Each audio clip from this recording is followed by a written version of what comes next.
Boa tarde, sou Juliana Dalpiva, sou colunista do portal UOL e hoje a gente recebe aqui o senador Alessandro Vieira para a gente falar um pouco sobre essa situação toda que o Brasil está vivendo com relação à questão da Covid. O senador foi eleito por Sergipe, ele está no primeiro mandato dele no Senado e antes disso ele foi delegado da da Polícia Civil. Senador, seja muito bem-vindo, muito obrigada por aceitar nosso convite para conversar aqui nessa entrevista. Eu quero começar perguntando para o senhor, porque o senhor próprio sentiu como que é a questão, né, de ser uma pessoa que teve Covid. Queria que o senhor contasse para a gente um pouquinho como é que foi essa sua experiência, né, de enfrentar a doença, até para dividir com as pessoas que estão ouvindo a gente, a dificuldade que é ser um doente de Covid. Oi, Juliana, obrigado pelo espaço, um prazer estar conversando com você aqui.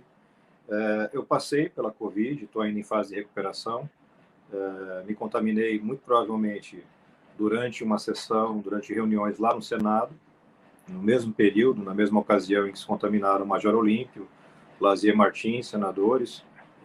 O Olímpio, infelizmente, não conseguiu superar a doença.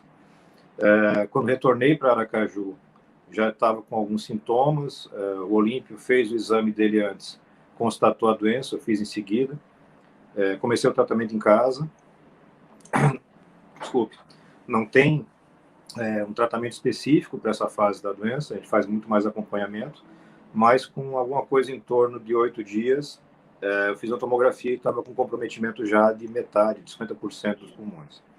Aí se decidiu pela internação, eu fiquei 12 dias internado.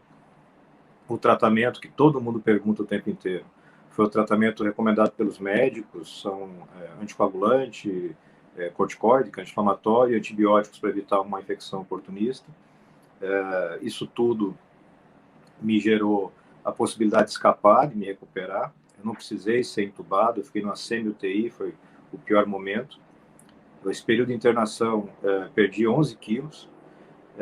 A parte respiratória ficou bem complicada, mas, graças a Deus, tive alta, retornei para Sergipe, continuo em tratamento, vou estar acabando a medicação só agora, esse final de semana, e continuo fazendo fisioterapia, porque o prejuízo para a parte muscular e para a parte respiratória é muito grande, ainda continuo com tosse e com fôlego mais curto, mas consegui escapar e tive uma felicidade que, infelizmente, mais de 330 mil brasileiros não tiveram, de estar aqui conversando depois de passar pela Covid.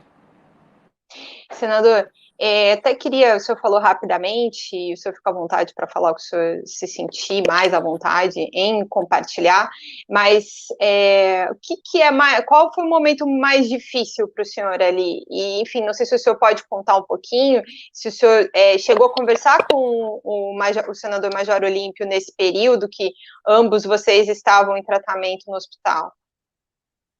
Eu tive acho que dois momentos mais complicados, né? O primeiro com a constatação, com o diagnóstico, porque eu tinha uma preocupação muito grande de ter contaminado alguém da minha família, alguém da equipe. E graças a Deus isso não aconteceu. Ninguém da família pegou, ninguém da equipe pegou. E depois o segundo momento, apesar de todo o estresse que você tem, porque os médicos descrevem assim como bateu na trave, né? Eu cheguei num limite de necessidade de suporte de oxigênio. Se não revertesse naquele momento, ia ter que internar na UTI e entubar, e o organismo reagiu e eu consegui resistir. Mas quando eu já estava no encaminhamento para a alta, na véspera da alta, eu tive a notícia da morte do Olímpio. E o Olímpio era um parceiro muito próximo, um cara que tinha aquele jeitão explosivo, assim, falando alto, mas que era um parceiro excepcional, um cara muito correto, cumpridor de acordos, muito respeitoso com os colegas. E que foi assim uma pancada muito grande, porque você entende que eram 3 senadores contaminados ao mesmo tempo. O Lazier Martins, com 78 anos, que é o decano, foi o que teve menor problema. Você vê como essa doença é difícil de se avaliar e como cada organismo reage. O Lazier teve internado também, perdeu só 2 quilos e teve uma recuperação mais tranquila. Eu fiquei no meio do caminho e o Olímpio não conseguiu recuperar. Esse foi um momento muito triste mesmo. Ainda hoje é um momento muito triste, porque... Mas vocês não conversaram nesse período, senador? Não chegaram a dialogar? Conversamos antes dele ser internado, né? Ele foi o primeiro a ser internado, Ele tentou participar de uma sessão de votação no Congresso internado na cama do hospital, porque era uma votação importante para a base dele. Não conseguiu concluir a participação, e dali em diante ele só piorou. Não tivemos a oportunidade de conversar porque estávamos internados, inclusive, na mesma cidade, em São Paulo, em hospitais diferentes, e não tive essa oportunidade de ter mais uma conversa com o amigo Olímpio, infelizmente. Uhum. Eu queria começar agora falando mais, não sei se o senhor quer compartilhar mais uma coisa, assim, com relação, acho que muita gente nesses últimos dias, tem muita notícia sobre pessoas que voltam para casa, né, e ainda enfrentam sequelas, ou enfim, até acabam falecendo por problemas que permanecem, né, nesse acompanhamento da doença. Não sei se o senhor quer compartilhar mais algum alerta nesse sentido, dos cuidados que o senhor está tendo. O senhor falou sobre a sua fisioterapia, uma fisioterapia respiratória, né? Eu estou fazendo a fisioterapia respiratória e também da parte muscular, porque o vírus ataca todo o organismo, né? É uma doença muito complicada. Eu fiz uma imensidão de exames, continuo fazendo. Você tem pessoas com sequelas variadas, desde de cérebro, fígado, rins, além do que é mais notório, que é a questão pulmonar. Não é uma pneumonia só, nunca foi uma gripezinha. Então as pessoas têm que fazer um acompanhamento. É um ponto que, inclusive, a gente lá no Senado está tentando encaminhar. Tem colegas que já apresentaram projetos nesse sentido, de garantir que o SUS tenha um reforço para fazer este acompanhamento posterior. Porque vários, ou quase todos, os que passam por internação por Covid, têm que ter um acompanhamento, pelo menos por um prazo significativo, de meses, até de um ano, para ter certeza de que você não vai ter depois uma trombose, um AVC, alguma coisa, por consequência da doença. Então, é muito complicado, as pessoas precisam se cuidar e ter essa compreensão. É uma doença grave, é uma doença que a ciência não entendeu completamente ainda, vai levar anos para que você consiga entender exatamente os desdobramentos, e para se proteger, para proteger sua família, o melhor que você faz é ter todos os cuidados possíveis, buscando atendimento médico ao primeiro sinal, e depois, se foi contaminado, se internou ou não, fazer um exame de acompanhamento, especialmente dos indicadores de risco de trombose. Parece que é o problema mais grave como consequência, como desdobramento da Covid. Uhum. Falando um pouquinho agora, o senhor falou sobre projetos no Senado, tem um projeto que é bastante polêmico, né, que veio de uma iniciativa dos presidentes aí da Câmara e do Senado na semana passada, e ele enfim, continua, deve chegar ao Senado para votação entre hoje e amanhã, nos próximos dias, né, que é o projeto que foi apelidado de fura-fila, que é permitir às empresas ampliar as possibilidades das empresas comprarem vacinas. Eu queria perguntar para o senhor como é que o senhor vê esse projeto, como é que o senhor pretende votar no Senado, como é que está a articulação no Senado em torno disso? Eu acredito muito na política feita com base em análise de dados concretos, né? Você tem que verificar aquilo que a ciência recomenda no caso específico. Eu não consegui encontrar um único especialista que ache que esse projeto é uma boa ideia. Não consegui. Se alguém tiver, por favor, me envie. O que a gente mais encontra são as opiniões do contrário, que é uma péssima ideia, um projeto oportunista, um projeto feito, como se diz popularmente, em cima das coxas, para agradar alguns empresários, mais nominadamente o cara da Havan e o Isa, que fizeram uma grande campanha, são pessoas muito próximas do governo, mas o projeto em si não traz nenhum avanço, porque é uma questão lógica. Hoje faltam vacinas, não falta dinheiro para comprar vacina. O Congresso já autorizou um valor astronômico para comprar vacinas. O que falta são fornecedores de vacinas, porque o governo federal demorou muito a comprar. Se eu coloco mais compradores no negócio, o que vai acontecer, por lógica? Vai aumentar a dificuldade, vai aumentar o preço. Então, assim, é uma coisa que não parece bem pensada. Nós votamos e aprovamos uma lei sobre isso há menos de um mês, e voltar a esse debate agora parece muito mais aquelas cortinas de fumaça que são tão típicas desse momento e desse governo. Eu tiro o foco da ineficiência. A ineficiência é causada pela falta de compreensão do início da pandemia. Quando era possível fazer a contratação, o governo brasileiro escolheu não contratar. Firmou um acordo apenas com um fornecedor, desvalorizou, sabotou o que pôde o segundo fornecedor, que era a Sinovac e Butantan, e se recusou a assinar com os demais. A visão estava errada e ela não foi corrigida. E agora surge um projeto como esse para criar uma ficção de que não, agora que a iniciativa privada pode comprar, tudo vai se resolver. Não vai, não faz o menor sentido, E não só eu, a bancada de cidadania já apresentou nota pública contrária ao projeto, vamos votar contra e tentar colaborar com os colegas para a formação de uma opinião contrária a esse projeto. Você tem expectativa de que se consiga, porque na Câmara já foi uma votação bem expressiva, né? Pela aprovação. Acho que é bem difícil, né? A gente tem hoje vários colegas pedindo mais tempo para a discussão e colocando já posição contrária. Eu não acho que no Senado vai ter uma tramitação tão facilitada. Até porque o primeiro projeto partiu do Senado. E ele foi feito ouvindo fornecedores. Os principais fornecedores de vacina já avisaram que não vão fornecer para a iniciativa privada enquanto não estiverem sanados os problemas que são de saúde pública. Você não faz imunização com base em CPF e em conta bancária. Você faz com base em grupos de risco. Você busca um resultado que é coletivo, não é individual. Então, acredito muito que o Senado vai resistir ao projeto. É claro que o governo tem interesse, é claro que o presidente Pacheco tem uma vinculação com o governo, mas eu imagino que o plenário do Senado vai conseguir, até pela experiência, pela qualificação, vai conseguir evitar esse equívoco. Ao mesmo tempo, senador, que a gente está falando sobre esse projeto que permite ampliar as possibilidades das empresas comprarem vacinas, tem um outro projeto que tramita no Senado que também está gerando polêmica, que é o para quebrar as patentes. Também queria pedir a sua opinião e a sua avaliação, porque aí, na ponta contrária, o governo resiste, não quer que se aprove esse projeto, né? Que, enfim, de alguma maneira também tem um pouco de polêmica, não necessariamente iria agilizar ou tornar mais célere a vacinação no Brasil, mas que já tem até um fundo de discussão internacional. Como é que o senhor está vendo esse outro projeto?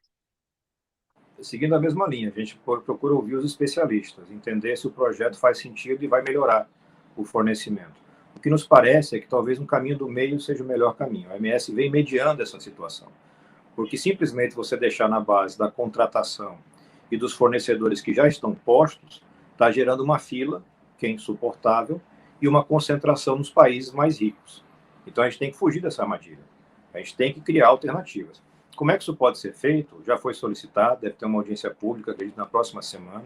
O relator do projeto é o Nelsinho Trade, que é um cara experiente, é médico, e está fazendo toda essa mediação, ouvindo na ponta quem vai operar isso. Ok, se eu derrubar a patente, melhora? Eu vou conseguir ter vacina mais rápido? Ou vai demorar mais ainda, porque eu vou ter que dominar o processo? Essa é a resposta que a gente tem que dar, para ele poder legislar com efeitos concretos. Ele não pode legislar na base do oba-oba, da empolgação, mesmo com a melhor das intenções. Eu concordo com a ideia original do senador Otto Alencar, que era quebrar a patente de um remédio específico, cuja patente foi quebrada para 125 países, mas o Brasil ficou fora, muito provavelmente pela falha da nossa diplomacia, que não atuou da forma mais ativa, proativa, concreta, e a gente pode corrigir isso com um projeto de lei, mas outra coisa são as vacinas. Então, eu espero que na próxima semana o Senado tenha maturidade para ter a compreensão técnica e, a partir daí, fazer sua votação. Mas é muito claro, a gente precisa de mais vacinas, a gente tem muita urgência, a gente tem que corrigir o erro, que foi um erro do governo federal, e a gente tem que encontrar soluções. Talvez a quebra de patentes seja uma solução, mas eu não tenho a resposta técnica ainda. Tá bom. Tem um outro assunto que a gente estava falando até um pouquinho antes de entrarmos aqui, que é em relação à CPI, né? O Senado já tem um grupo de senadores que deu o número necessário de assinaturas para a criação da CPI. O presidente do Senado resiste em instaurar, e o seu partido entrou com um pedido, né, no Supremo para que a CPI seja instalada. O senhor acha que vai conseguir instalar essa CPI? Se ainda tiver Constituição e juízes no Brasil, tem que instalar. É uma pergunta que quem vai responder, primeiramente, vai ser o ministro Barroso, que é o relator do mandato de segurança que apresentamos. O que acontece, para quem está acompanhando a gente entender? CPI é um instrumento da minoria. Basta você ter 27 assinaturas, no caso do Senado, 27 assinaturas, um fato que seja relevante nacionalmente e concreto, bem delimitado, para poder ter a instalação da CPI. A CPI não depende da vontade da maioria, a CPI não depende da vontade do presidente. O que o presidente Rodrigo Pacheco está fazendo é um profundo equívoco, e é um equívoco injustificado porque ele é um cidadão que tem formação jurídica, é advogado. Ele sabe perfeitamente que a Constituição não criou o requisito que ele está colocando agora, que seria da conveniência e oportunidade. Isso não existe. Então, eu entendo, politicamente, que o presidente Pacheco tem uma ligação com o governo Bolsonaro, foi eleito presidente graças ao apoio do governo Bolsonaro e tente agora blindar o governo. Só que quando ele faz isso, ele está rasgando a Constituição, ele está diminuindo o tamanho do Senado e diminuindo a cadeira que ele ocupa. Isso é inaceitável. Ele está repetindo uma atuação que o Davi Alcolumbre teve também, represando tudo. O Davi Alcolumbre represava até pedido de informações, para não arriscar desagradar o governo. Então é isso que a gente espera de um cara que tem a formação do Rodrigo Pacheco. Então, infelizmente, fomos forçados a buscar o Supremo Tribunal Federal, mostramos todos os fatos, a resposta formal do Senado, que foi apresentada no processo, é vergonhosa, vergonhosa, uma coisa que diminui a casa terrivelmente, e a gente já apresentou as nossas razões, estamos esperando que o relator, o ministro Barroso, se manifeste. A gente tem que ter as coisas funcionando de acordo com a regra. Senão vira um vale tudo, que é o que está levando o Brasil para o caos, onde vale quem tiver mais dinheiro, mais emenda, mais verba, mais cargo, e não vale mais a Constituição, não vale mais a lei, não vale mais o voto das pessoas. Então a gente tem que tentar colocar as coisas no trilho, é um papel que a gente vem exercendo, e eu espero que dessa vez com mais sucesso. Senador, também preciso perguntar para o senhor sobre as mudanças que aconteceram nos ministérios semana passada, né? O presidente trocou, assim, entre todas as pessoas que saíram e que foram remanejadas, foram mudanças em 6 ministérios. Queria saber a sua opinião sobre essas mudanças. Teve uma mudança também importante no Itamaraty e no Ministério da Defesa. Sei que o senhor fez um convite para o general Braga Neto explicar as mudanças na defesa. Queria saber como é que está essa questão do convite e também, se o senhor puder falar um pouco sobre como o senhor viu tudo isso acontecer, porque foi uma mudança enorme, né? Bom, Juliana, a primeira coisa é reconhecer que mudar a equipe é um direito do presidente da República. Ele tem toda a autonomia para fazer essas mudanças. Mas o que não é normal é você fazer uma mudança desse tamanho e não comunicar para a sociedade as razões, os objetivos. Porque o presidente Bolsonaro, e não é só ele, tem muita gente que é eleita e parece não entender exatamente qual é o cargo que ocupa e qual é a dimensão. Bolsonaro não foi eleito rei do Brasil para fazer o que der vontade na cabeça dele. Bolsonaro foi eleito com meu voto no segundo turno, inclusive, voto que eu já disse, eu me arrependo, não pelo adversário, que para mim era tão ruim quanto ele, mas porque foi um voto de uma pessoa que não demonstra qualidade e vocação para fazer aquilo que um presidente tem que fazer, e ele não entendeu ainda que a gestão pública no Brasil tem parâmetros, os parâmetros estão na Constituição.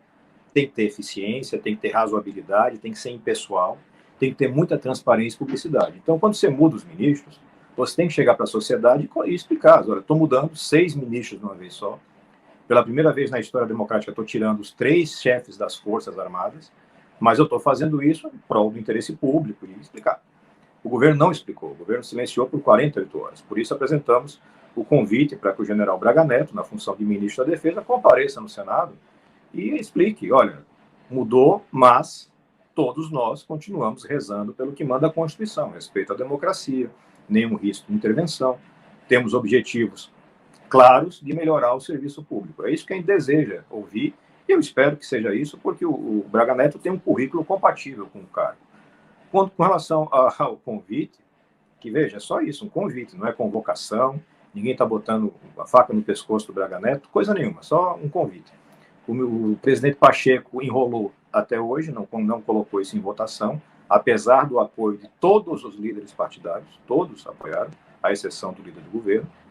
E hoje, na reunião de líderes, tivemos mais cedo, e novamente protelou essa questão, ouviu todo mundo, todos concordam com a necessidade dessa escuta do ministro Braga Neto, e que ela seja absolutamente cordial, tranquila, para que ele possa expor os planos dele para a defesa nacional, a atuação das Forças Armadas, respeito à democracia, mas ainda assim ele não bateu, não cravou que vai colocar em votação, vamos ter essa definição hoje à tarde, na sessão propriamente dita, se ele vai colocar em votação ou vai enrolar mais uma semana.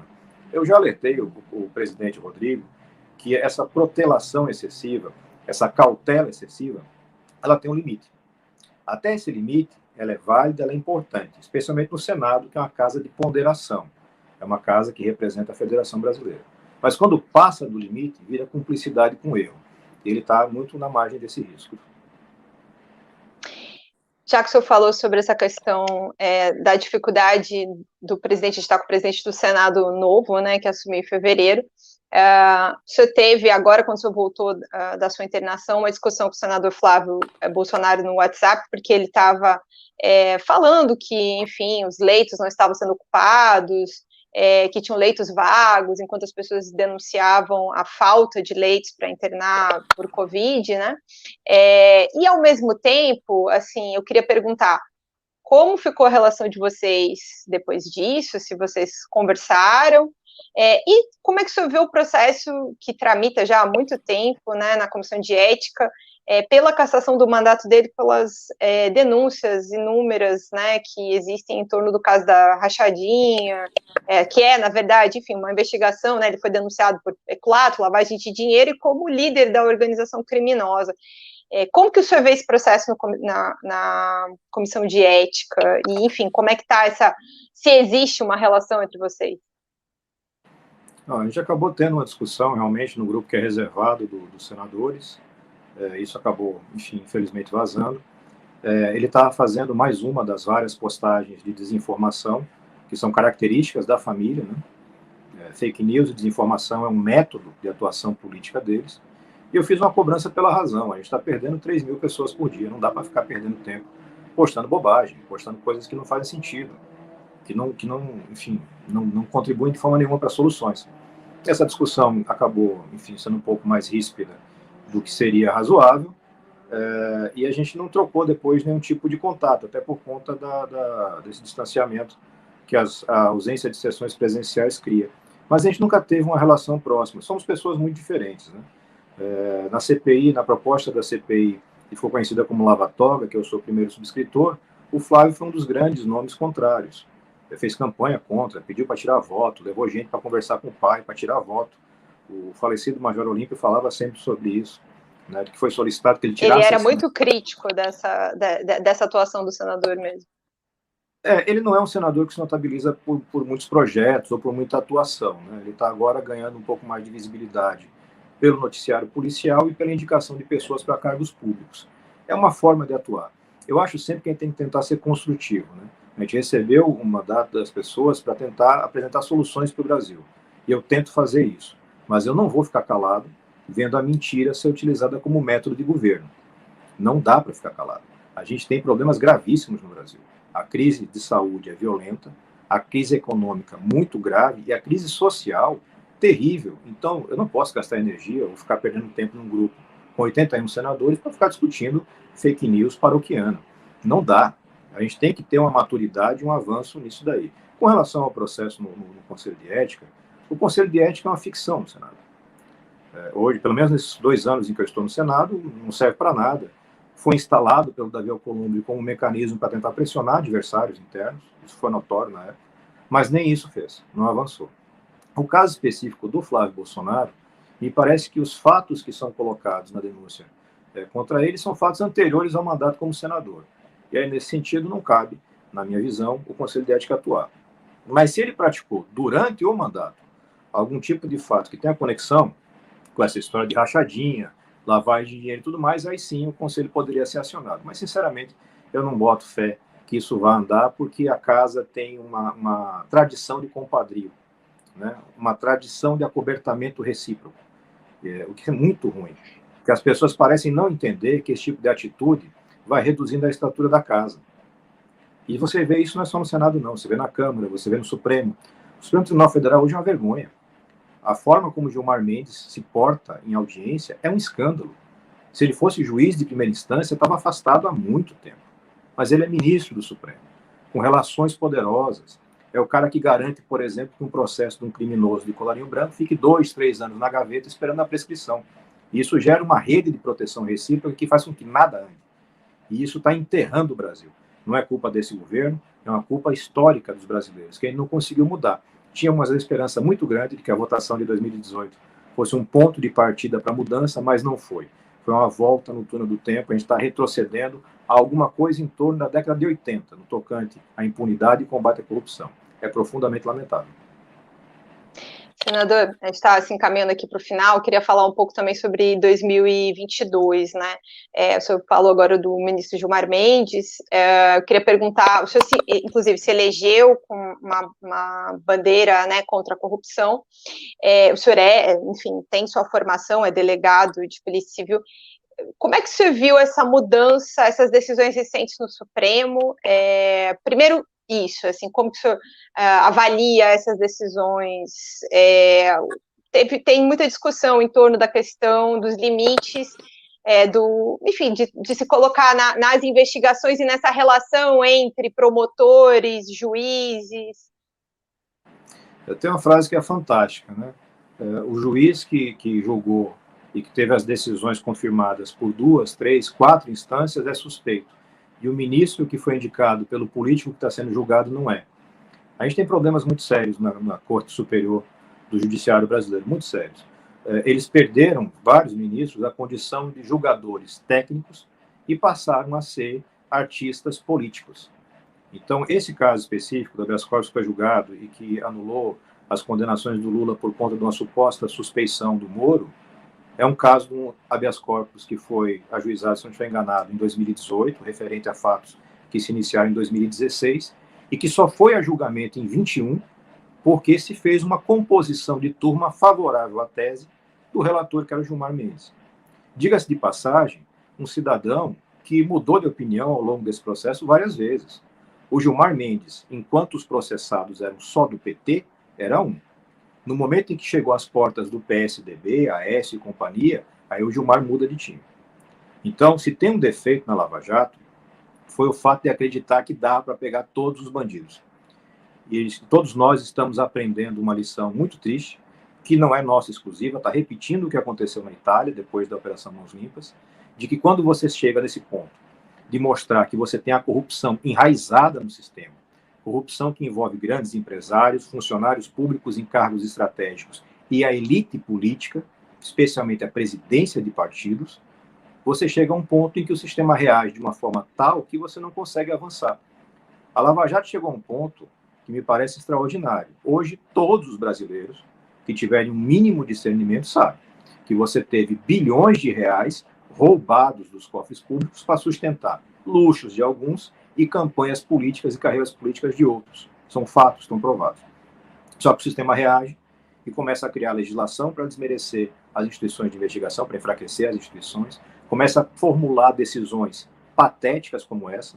A ministra Carmen Lúcia mudou de opinião do voto dela sem absolutamente nenhum fato posterior, a não ser mensagens hackeadas de conteúdo incerto, porque as mensagens que foram produto de crime jamais poderão ser confirmadas por perícia. Porque qualquer criança que mexe com um celular e um computador sabe que você pode fazer montagens com aquilo ali. E os ministros não são crianças. São adultos muito experientes, muito qualificados, mas que infelizmente votam como políticos, não como juízes mais. Se chegou a um consenso que era importante politicamente estancar a sangria, como diria o ex-senador Romero Jucá, um dos vários processados que está ali na fila, esperando uma suspeição, uma prescrição, para voltar ativa e fazer aquilo que fez por décadas em Brasília, que todo o Brasil sabe.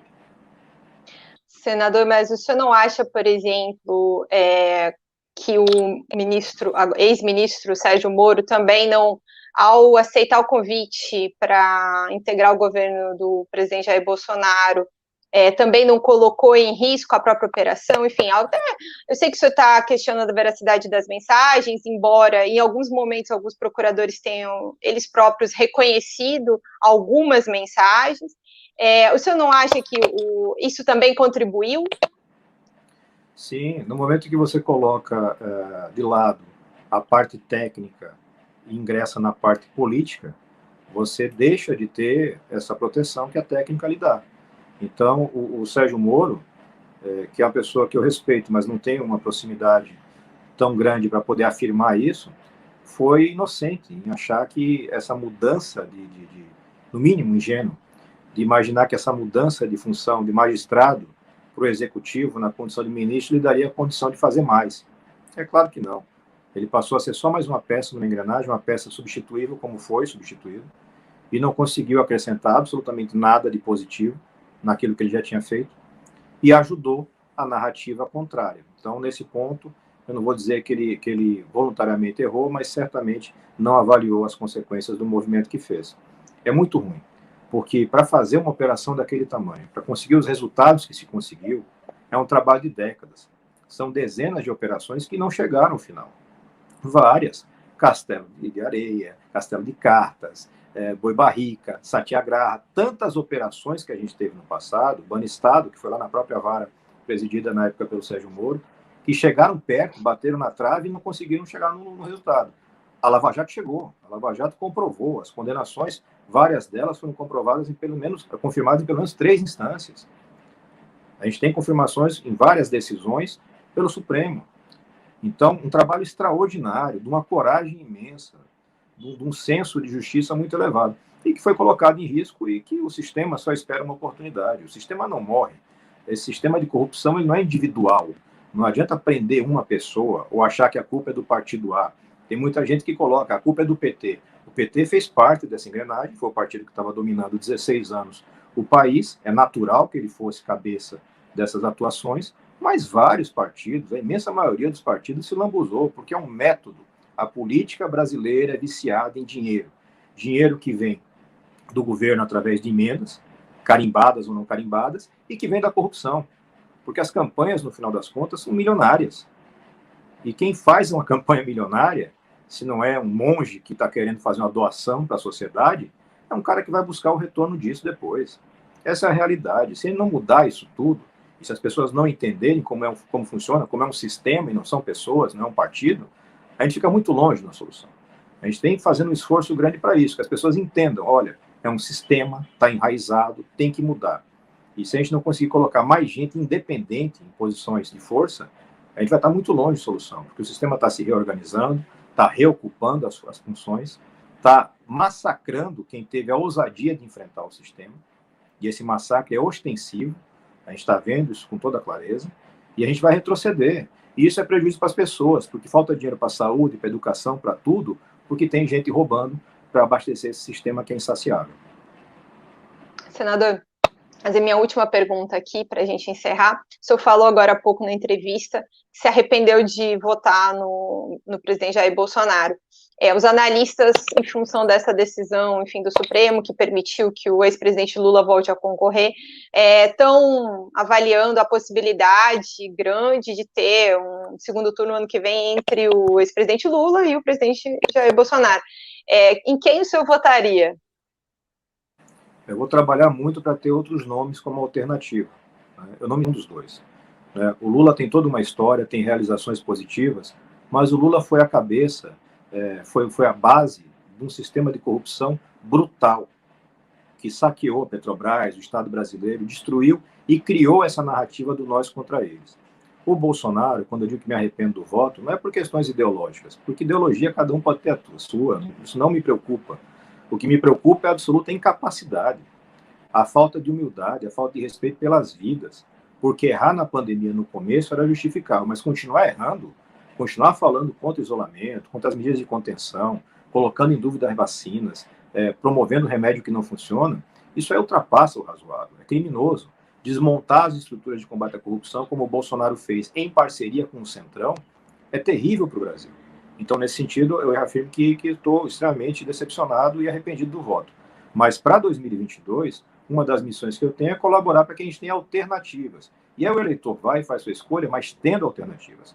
A gente não pode estar condenado a um passado que representa o PT e a esse presente que é totalmente desajustado, que é representado pelo Bolsonaro. Vamos tentar habilitar uma terceira via, vamos tentar dar condições para que a gente tenha alternativas e trabalhar. Se chegar lá em 22, a gente tiver essa triste realidade, a gente vai ter que fazer uma escolha, comunicar para todo mundo. Eu não sou de ficar em cima do muro, eu não faço segredo das coisas, eu acho que é importante que o eleitor saiba. A gente vai fazer uma escolha lá com base nos compromissos, na possibilidade que a gente tem de atender de melhor forma a sociedade brasileira, mas já sabendo que nenhum dos dois tem a qualidade que o Brasil precisa. O senhor já tem o nome da sua terceira via ou ainda não? Claramente não está posta, Juliana. A gente claramente tem uma diversidade de nomes tentando ocupar esse espaço, mas acho que falta muito conversar com o brasileiro, escutar. Uma coisa que eu vejo, eu nunca fui político, como você falou, o quanto fica distante o político tradicional da realidade. O político tradicional, ele não vai no supermercado, ele não conversa com as pessoas, então ele fica desconectado.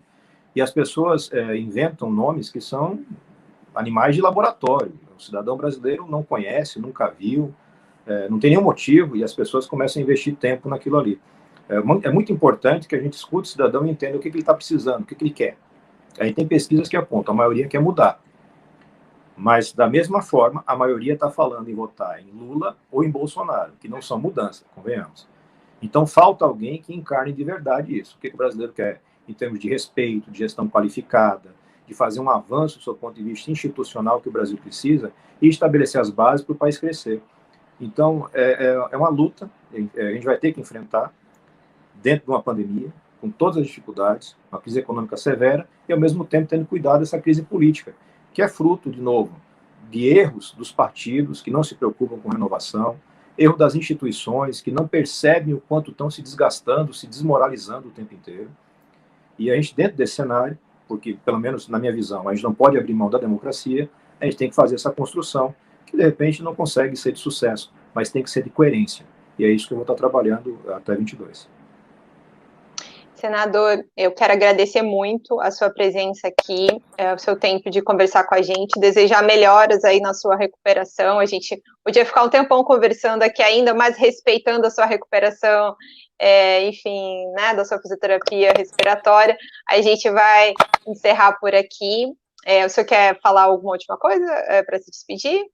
Não, só agradecer pelo espaço, foi um prazer conversar contigo e a gente está sempre à disposição. Então, também quero agradecer a todo mundo que acompanhou a gente até aqui. Muito obrigada e até outro dia.